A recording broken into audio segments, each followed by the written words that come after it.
You know when you go to the fair and you ride those giant loop-de-loop fast high roller coasters, right? The ones that people indefinitely scream on. Those, you ride those, right? And at the end of these rides, at the end of so much roller coasters, whether it was one roller coaster or 5 or however you ride, you get to a point to where you just can't take it anymore. Like you start getting dizzy, your stomach starts flipping over, and sometimes you throw up, and all these things, and it just makes you feel sick at the end of the day. And you're like, you know what, I'm done. Like, I am so done with motion and movement and screaming and going up and down and going upside down.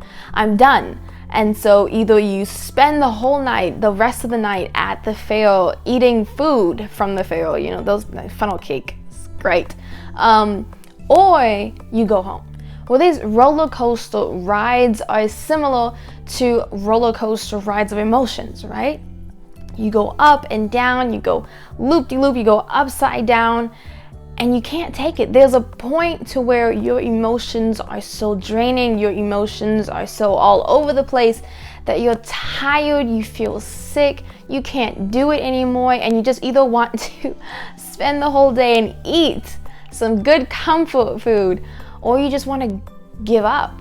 You want to just go to bed. You want to just go home in that nice, comfortable spot and never leave. When I was in these moments of roller coaster emotions, I asked myself, why? Like, why am I going through all of this? Why is this happening now? And what I've learned is that emotions are good. Emotions are really good because what they are for is like traffic lights. They're like stop signs. They're these signs and warnings telling you that something is not right. There are these things that kind of message and signal to you that something's wrong, that things are going on and they shouldn't be going on. This is what emotions are for. They shouldn't be responses, but they should be signals. They should be indications and notifications that something in your life is unstable. Something in your life, what you're doing, your everyday habit, is producing something that isn't right. Right? Something's going on. It's just like when you stop drinking water, right? And you've not been drinking water, and so your body tells you, hey, drink water. And it's just that's the exact same thing. It's just emotional. It's more of a mental state that it's doing that in. So I asked myself why. And it's because when these things going on, we're putting value in the wrong thing. I've been focusing too much on people pleasing. Or even people pleasing at all. I've been focusing on making those people happy. I've been focusing on finding a husband or finding a wife. I've been focusing on making my parents proud of me. Or I've been focusing on getting that promotion. I've been valuing money to where I want this amount of money. Or I've been valuing the future because I'm so adamant about the future and I want this and I want this and I want this. We've been distracted. We've been putting ourselves onto something that is unstable. We have been putting a giant amount of weight onto something that can't hold us up. And so arbitrarily, it fails us. Arbitrarily, it falls. Those people let us down. That promotion that we were chasing does not come.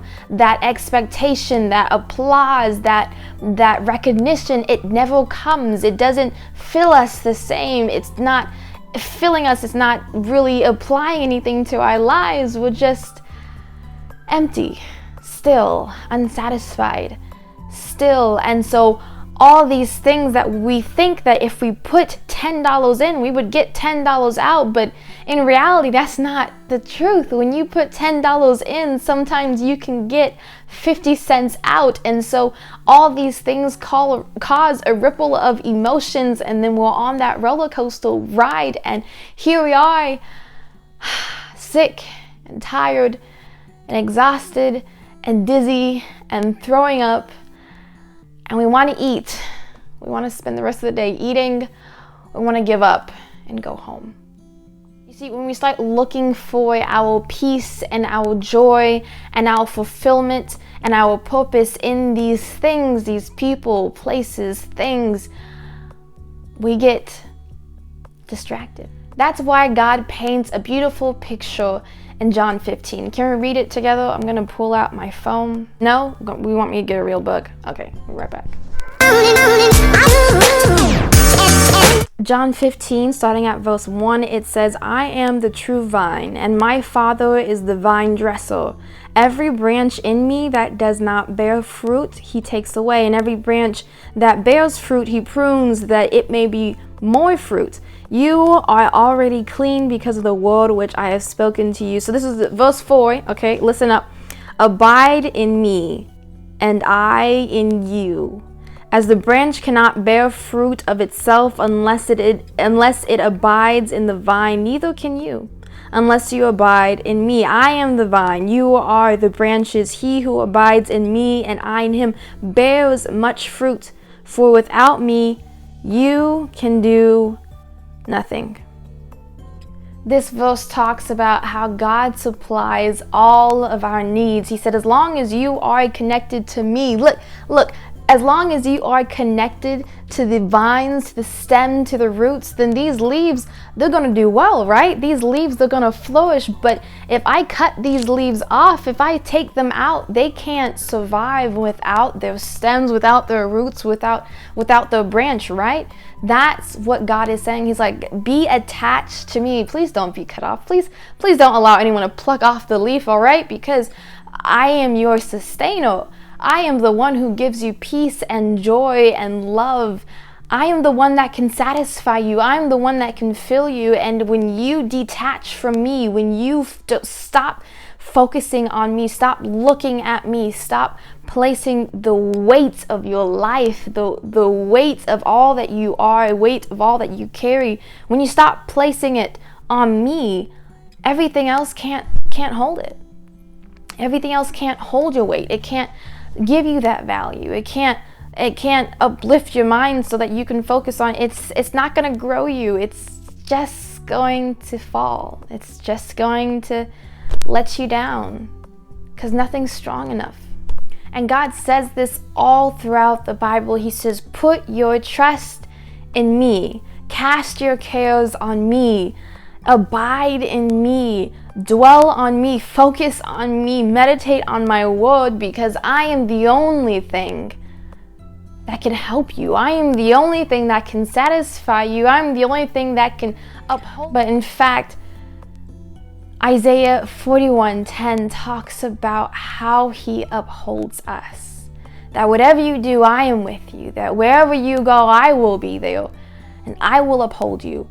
I will strengthen you. All you need is me. Today, I just wanted to remind you, if you are doing this, to stop putting your focus and your value on money, on your boyfriend or girlfriend, on your career or that future career.